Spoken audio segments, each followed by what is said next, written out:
Ela é nascida em Manaus, economista formada em Boston pela Universidade de Boston, nos Estados Unidos. Teve uma experiência no Bank of America Merrill Lynch, nos Estados Unidos, e no Banco Pactual, no Rio de Janeiro. 2 vezes eleita deputada federal pelo Partido Progressista, ficou em segundo lugar nas eleições para governo do Amazonas em 2014, na função de vice, e em seguida passou a atuar na GBR, no Polo Industrial de Manaus, e mais recentemente comandou a Suframa. Eu estou falando de Rebeca Garcia e o número dela é 11. Olá, Rebeca, tudo bem? Olá, tudo bem? Em primeiro lugar, queria agradecer o convite, agradecer o Portal do Holanda. É uma oportunidade nós estarmos falando aqui com o seu público, um público formador de opinião, um público qualificado que está preocupado com o futuro do Amazonas. E é exatamente sobre o futuro do Amazonas que nós vamos tratar hoje. E a partir desse momento eu não vou tratar só de Rebeca, ou deputada. Eu vou chamar a senhora agora de governadora, para que a senhora já incorpore a responsabilidade para as perguntas que serão feitas aqui como governadora.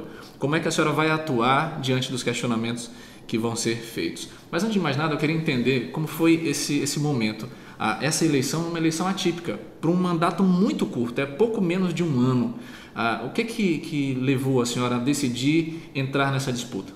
Eu acredito que nada acontece por um acaso, tudo acontece com um propósito.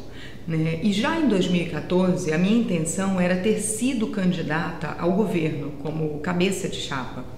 E naquele momento se formou uma aliança eleitoral para a eleição de 2014, onde o Partido Progressista a nível nacional teve um entendimento com o PMDB nacional para que se aliançassem nas eleições do Amazonas de 2014.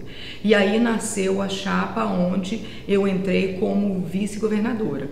Mas já naquele momento, a minha intenção era ser candidata ao governo. Naquele momento eu já me sentia preparada para ser candidata ao governo. Mas quis os partidos que fossem dessa maneira e eu entendi e caminhei conforme a orientação do meu partido a nível nacional. Então, dessa forma, neste momento, onde o PMDB, tanto nacional quanto regional, local, teve o entendimento de marchar com outro partido que não foi o nosso, nós encontramos o ambiente perfeito e não só uma oportunidade, não só um ambiente perfeito, nós encaramos como uma obrigação do nosso partido apresentar à sociedade amazonense, aos eleitores amazonenses, ao povo amazonense, uma alternativa ao cenário político que está sendo posto há anos e anos para essa população escolher. Governadora, a história do Amazonas ela indica que quem conta com apoio do governo do estado, tradicionalmente sempre tem a chance de vencer as eleições, Nesse pleito, a senhora conta com o apoio do governador interino Davi Almeida, inclusive seu vice vem da base dele. Como foi essa construção? Então, em primeiro lugar, eu penso que é importante pontuar a participação do governo da maneira que é vista normalmente pela população. Então, se nós formos olhar a história política do nosso estado e as candidaturas que foram apoiadas pelos governos que nós aqui estamos tentando combater, os antigos governos, a antiga maneira de fazer política e governo no estado do Amazonas, essas candidaturas, elas naturalmente já nasciam com a maior coligação. Porque a força do governo ela era tão forte que todos os partidos, por conta de acordos que não vem ao caso aqui avaliar, enfim, não é nossa missão fazer isso, é missão de outros fazer isso, mas essas candidaturas, elas já nasciam muito fortes, elas nasciam com maior tempo de televisão, elas nasciam com a maior quantidade de partidos apoiadores, elas nasciam muito forte por conta da força que o governo exercia na maneira antiga de se fazer política. Hoje, na verdade, eu conto com o apoio do governador, você bem colocou, Davi Almeida. Eu não conto com o apoio da máquina, eu não conto com o apoio de governo nenhum. Eu conto com o apoio de um homem que lhe foi tirado o direito No Amazonas nunca aconteceu uma situação como essa. Um governador sentado na cadeira lhe tirarem o direito à reeleição. Tiraram o direito do governador Davi Almeida à reeleição. Vendo esse cenário e ele sendo uma pessoa jovem que quer o melhor para o nosso estado, um cara que é temente a Deus, eu falo assim, um cara porque ele é jovem, de espírito jovem, é temente a Deus, que quer coisas boas para o nosso estado, ele imediatamente entendeu que para ele seria uma missão mudar a maneira de se fazer política no nosso estado e procurou uma candidatura que representasse isso. E eu só tenho a agradecer a Deus e agradecer a Ele o fato de ter encontrado na minha biografia, na minha história, essa pessoa. Então, para mim é uma honra ter o apoio do governador Davi Almeida. E assim, uma vez formada todas as coligações, todas as chapas, nas primeiras pesquisas a senhora já desponta em terceiro. Como é que isso foi recebido no núcleo da campanha? Isso foi recebido com muito entusiasmo. Você percebe pela pesquisa que você se refere que a nossa candidatura é forte, é real e é viável. Por que é forte, é real e é viável? Porque é uma candidatura que nasceu há pouco mais de uma semana. Eu, como candidata, nunca tinha sido candidata ao governo cabeça de chapa.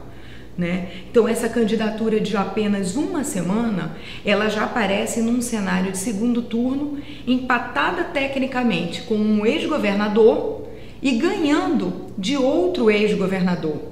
Então isso é uma demonstração que o Amazonas não aguenta mais a velha política, os velhos caciques, o velho modo de fazer política, e que nós representamos e queremos representar esse anseio da população amazonense.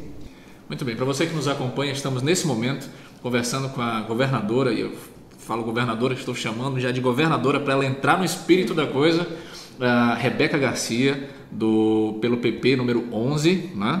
E agora chegou o momento de se deparar com as suas perguntas. Nós pedimos para que você enviasse as perguntas aqui para o portal, nós selecionamos os seus questionamentos aqui por área e vamos agora fazer esses questionamentos para a candidata, ok? Vamos lá. Primeira pergunta. A primeira pergunta ela vem do Diego Martins. O Diego Martins questiona o seguinte: haverá investimento na educação, principalmente na educação superior? Poderia haver a criação de uma nova unidade da Escola Superior de Ciências da Saúde, da UEA? Pois as vagas concorridas são muito escassas. Esse investimento geraria muitos benefícios e a população manauara e os vestibulandos que sonham em ser médicos pelo estado do Amazonas teriam essa chance, pois as vagas aumentariam. O que a senhora tem para a UEA?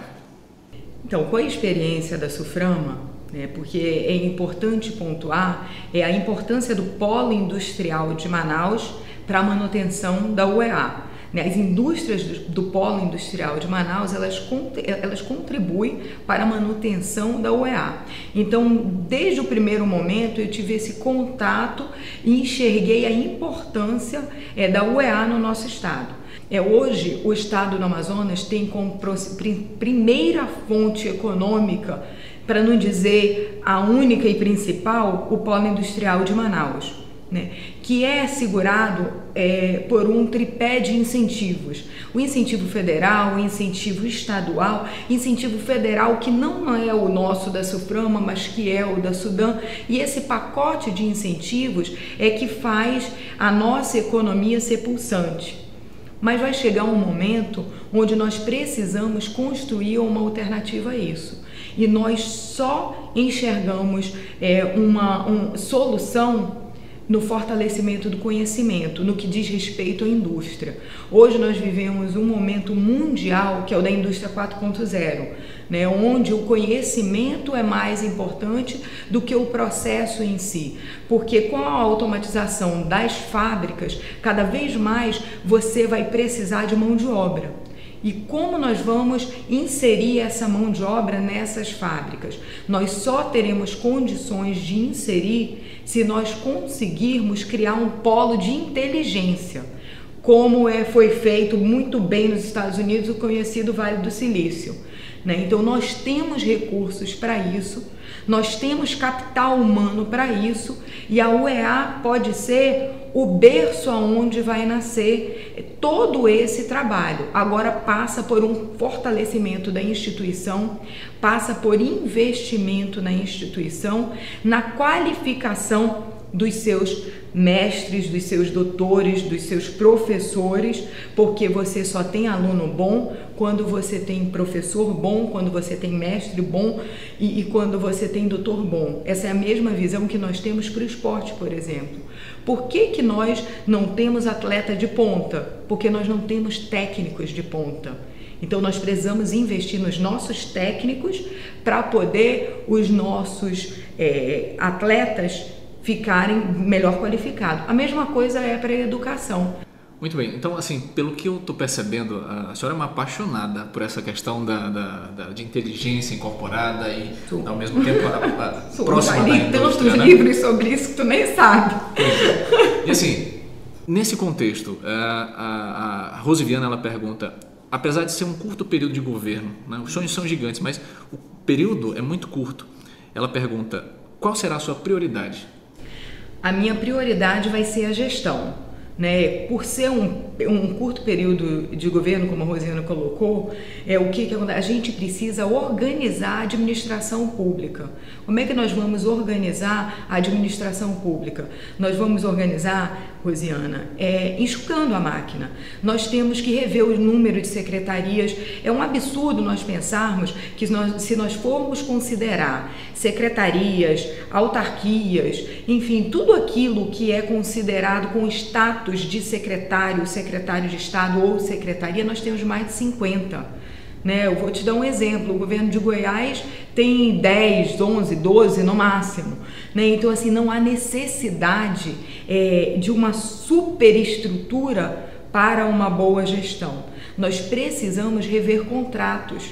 Nós precisamos rever a resposta do que está sendo feito por esses contratos. Né? Nós precisamos cuidar do Estado como se fosse uma indústria, como se fosse uma empresa, onde nós temos que acabar com os custos, e quando eu falo que acabar com os custos, é acabar com os desperdícios, porque há muito desperdício na máquina pública, né? E jamais diminuir os serviços. Nunca confundir custos com serviço. Quando você enxuga o custo, você sobra recurso para reforçar os serviços e cobrar a resposta dos serviços. Muito bem, a Marina Cabral, ela vem perguntar sobre saúde. Ela diz, Rebeca, qual o seu projeto para recuperar a saúde do Estado e valorizar os servidores públicos, pois desde 2014 os servidores não recebem reajuste salarial? Então, essa área de saúde, nós temos focado muito nas prioridades, né? Um grande problema, Marina, do gestor é ele, na frente de tantas demandas, encontrar o que é prioridade, principalmente quando se trata de uma gestão de um ano, pouco mais de um ano. Então, a saúde, ela é uma prioridade, ela é urgente. Até porque o ser humano, às vezes, ele não pode esperar o dia seguinte na saúde, porque para ele pode representar a vida e a morte. Então é urgente. Então a saúde eu enxergo como dois problemas básicos, né? Um é de gestão, que eu já te coloquei anteriormente, que precisa ser feito, a revisão dos contratos, né? Você cobrar resultados que não estão sendo cobrados, né? Agora a gente está vendo uma pequena mudança que começou e que já está dando fruto, com um pouco mais de 30 dias, você já conseguiu reduzir um pouco as filas nessa gestão do governador Davi. Então isso é uma demonstração que pouca coisa faz a diferença. Então, se em pouco mais de 30 dias conseguiu, em um ano há de se conseguir muito mais. Então, o que eu penso? É gestão e sensibilidade. Você precisa estar preparando o atendimento ao cidadão para humanizar a saúde. Então, são dois pilares importantes. Quanto à relação com o servidor, eu tenho batido muito nisso, né? E eu tenho usado o exemplo que eu usei na SUFRAMA. Na SUFRAMA existem vários DAS, que são os cargos de confiança do gestor, né, que você pode nomear, trazer pessoas de fora da instituição. Eu fiz questão de nomear esses cargos com os servidores e eu tenho assim a naturalidade de falar, e você pode confirmar com qualquer pessoa que trabalha na SUFRAMA, eu não conhecia ninguém dentro da SUFRAMA. Foi por pura meritocracia. Nós encontramos dentro da SUFRAMA profissionais comprometidos com o progresso do polo industrial de Manaus, e esses profissionais, eles foram contemplados com esses DAS por reconhecimento e por mérito. Então essas pessoas nos ajudaram a fortalecer a instituição, e eu não teria saído da SUFRAMA com uma avaliação tão positiva se não fossem essas pessoas. Ninguém constrói nada sozinho. Eu não quero construir um novo Amazonas sozinha. Os servidores são fundamentais. É preciso dar atenção, é preciso dar dignidade e, mais do que tudo, é preciso fazer reconhecimentos. Chegou o momento agora a senhora se dirigir aos amazonenses e dizer por que eles devem confiar na Rebeca como sua governadora com o número 11. Em primeiro lugar, eu tenho um amor pela minha terra, fui buscar conhecimento fora, voltei para aplicar aqui, quero poder governar o Amazonas olhando para o futuro, esquecendo o passado e construindo um estado onde os amazonenses possam ter serviço de qualidade, possam ter o que imaginar. O que eu penso? O amazonense, ele não quer muito, ele quer o mínimo, ele quer aquilo que ele paga para ter com os seus impostos. Ele quer uma saúde onde ele possa levar o seu filho no hospital, ter um remédio, ou ter um leito onde ele possa se deitar caso precise ser operado. Ele quer uma escola onde esteja transmitindo conhecimento para o seu filho. Ele quer esporte, ele quer lazer para que os seus filhos não fiquem nas ruas à mercê da marginalidade.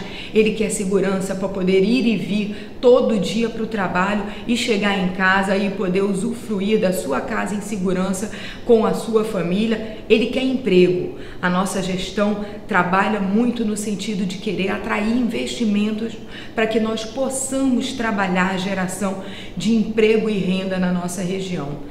Estou há mais de 25 anos me preparando e tenho a obrigação de colocar para você uma alternativa nessa eleição. Quero olhar para frente, quero construir um futuro melhor e conto com o apoio de todos vocês. Obrigado. Sou 11 no dia 6 de agosto. Muito bem, essa foi Rebeca Garcia, candidata ao governo do Amazonas nas eleições suplementares desse ano. Nós queremos agradecer a sua vinda e ao mesmo passo agradecer a você por ter nos ajudado enviando seus questionamentos, suas sugestões de perguntas, e continue, nós vamos passar a semana inteira entrevistando os demais candidatos, ajudando você nesse processo de escolha. Um forte abraço e até a próxima.